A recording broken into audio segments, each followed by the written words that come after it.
అల్లూరి సీతారామరాజు జిల్లా చింతపల్లి అటవీ డివిజన్ పరిధిలో రంగురాళ్ల తవ్వకాలు జోరుగా సాగిపోతున్నాయి. విలువైన రంగురాళ్ల కోసం తిష్టవేసి తవ్వకాలు చేసేస్తున్నారు. ఏకక కుటుంబానికి కుటుంబమే వాలిపోయి తవ్వేస్తున్నారు. షిగినాపల్లి క్వారీ వద్ద వెతుకులాట చేస్తున్నట్లు అటవీ శాఖ అధికారులకు కీలక సమాచారం అందింది. దీంతో ఆకస్మిక దాడులు చేశారు.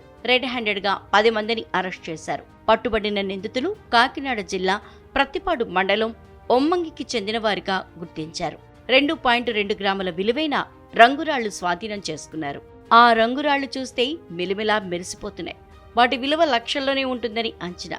వాటితో పాటు తవ్వకాలకు ఉపయోగించిన పరికరాలు సీజ్ చేశారు.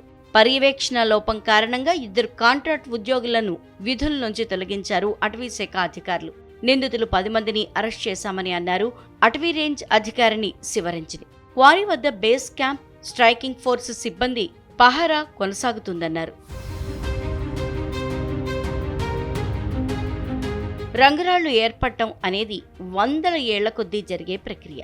భౌగోళిక పరిస్థితుల కారణంగా ఆయా ప్రాంతాల్లోని ఉష్ణోగ్రతల ఫలితంగా అక్కడి రాళ్లు సంగ్రహించే కాంతిని బట్టి వాటికి ప్రత్యేక లక్షణాలు వస్తాయి. అవి అలా రూపాంతరం చెందుతాయి.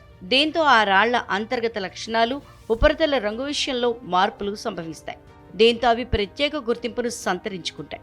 వాటినే రంగురాళ్లు అంటారు. తూర్పు కనుమల్లో ఈ రంగురాళ్ల లభ్యత ఎక్కువగా ఉంటుంది.